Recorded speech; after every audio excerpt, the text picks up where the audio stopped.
अभी बात आई कि सामंतवाद और पिछड़ों का मसला आया, शायद धर्मेंद्र भाई ने उठाया।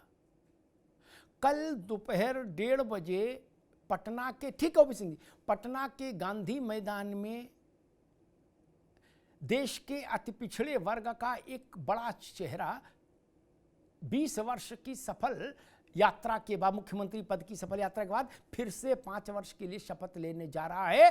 अति पिछड़ा, खांटी अति पिछड़ा,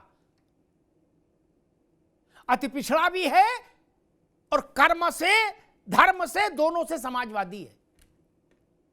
वो फिर शपथ ले रहे हैं, उनका नाम है नीतीश कुमार। और उनके साथ जो डिप्टी शपथ लेने जा रहे हैं सम्राट चौधरी, वो उतने ही पिछड़े हैं जितने सपा में पिछड़े हैं लोग। ऐसा नहीं कि वो आपके पिछड़े पिछड़े, उनके पिछड़े पिछड़े नहीं, ऐसा तो नहीं चलेगा कि बोले हमारे यादव पिछड़े, बोले तुम्हारे कुर्मी पिछड़े नहीं, ऐसा तो चलेगा नहीं, फिर तो थेथरा ही हो जाएगी। दूसरी चीज, मैं तो एक सलाह दे सकता हूं, भैया आप भी सुन लो, सौरभ जी काम आएगी ये सलाह, और धर्मेंद्र भाई आपके बहुत उपयोग की चीज है, लिख लो।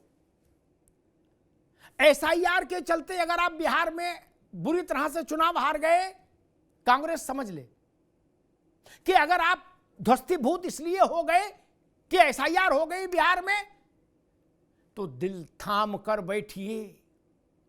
बिहार से ज्यादा बड़े स्तर की तूफानी एसआईआर उत्तर प्रदेश में, बंगाल में हो रही है। बंगाल में जीरो लैंड पर लोग लुटरिया पुटरिया लेके अठरी गठरी बकरी सकरी भाग रहे हैं बांग्लादेश, उनको बीएसएफ रोक रहा है, करे जाने दो तुम्हें हवाई कसम, अब दोबारा नहीं आएंगे इधर। क्या? तो अगर ये ओम प्रकाश सिंह की पार्टी एसआईआर से जीती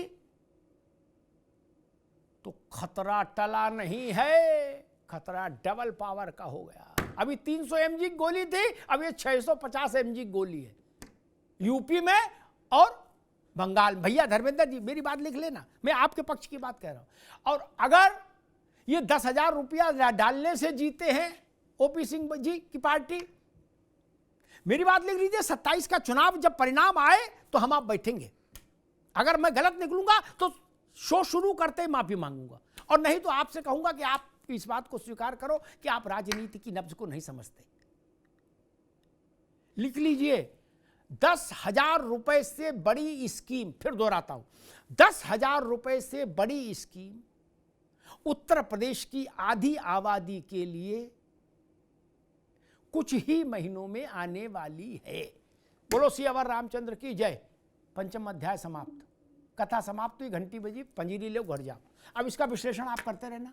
हां धर्मेंद्र बाबू, ऐसा हो सकता है और होगा भी शायद कि चुनाव की आचार संहिता लगने से 24 घंटे पहले तक ये काम निपटा देंगे उत्तर प्रदेश में ये लोग।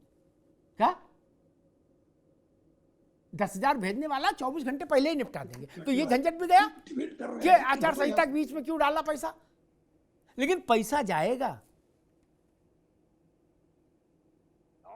मेरी समझ कहती है कि वो रकम 12 से 15,000 होगी। सुन लो भैया, तब क्या करोगे, फिर बाद में टीवी पे आओगे, फिर यही कहोगे बताओ वो तो 15,000 दे के जीत खरीद लिए, अब हम क्या करें। तो क्या करूं, फिर कब चुनाव लड़ना सीखोगे, कब सीखोगे? 2070 में। मैंने दोनों बता दिया, अगर इन्हीं दोनों कारणों से भाजपा के माथे पर रोली चंदन लगा है बिहार में, तो ये दोनों चीजें उत्तर प्रदेश में और प्रामाणिकता के साथ और व्यापकता के साथ दोहराई जाएंगी। संभावना नहीं व्यक्त कर रहा हूं, लिख के दे रहा हूं, दोहराई जाएंगी। योगी सरकार महिलाओं के लिए एक बड़ी योजना अनाउंस करेगी चुनाव से पहले, और एसआईआर तो ठोक के हो ही रहा है, कागज तो दिखाने पड़ेंगे। अगर आप इन्हीं से हारे हैं तब तो परिणाम फिर उत्तर प्रदेश का प्रेडिक्ट कर सकते हैं।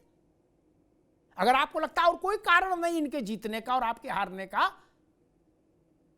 तो फिर इसका मतलब है कि जो दवा पहले बीमारी में काम आई वो अब भी आएगी। भाई उससे खांसी ठीक हुई उसी गोली से, इस बार भी उसी वही गोली देंगे और डबल पावर की देंगे, तो खांसी का मतलब ही नहीं। तब क्या करेंगे? फिर उत्तर प्रदेश का मतलब है 27 नहीं 32। जैसे बिहार में नेता कहते थे 25, मैं कहता 25 नहीं 30। 25 में जो जीत गया 30 तक राज करेगा, और जो 25 में हार गया वो 30 तक बेरोजगार रहेगा। 5 साल आगे सोचना चाहिए। उत्तर प्रदेश में भी यही स्थिति होगी। चुनाव 27 में होगा, लेकिन फैसला 32 तक का हो जाएगा मुकद्दर का। इसलिए बात 32 तक की करिए, 27 तक की नहीं। धन्यवाद। कुछ तो सस्ता लो, सब बढ़िया लो, इसमें क्या खास बात है? थोड़े में ज्यादा स्वाद, यही तो है इसकी खास बात। मसाला, ये है सीक्रेट रेसिपी MDH का जीरा से जलजीरा मसाला।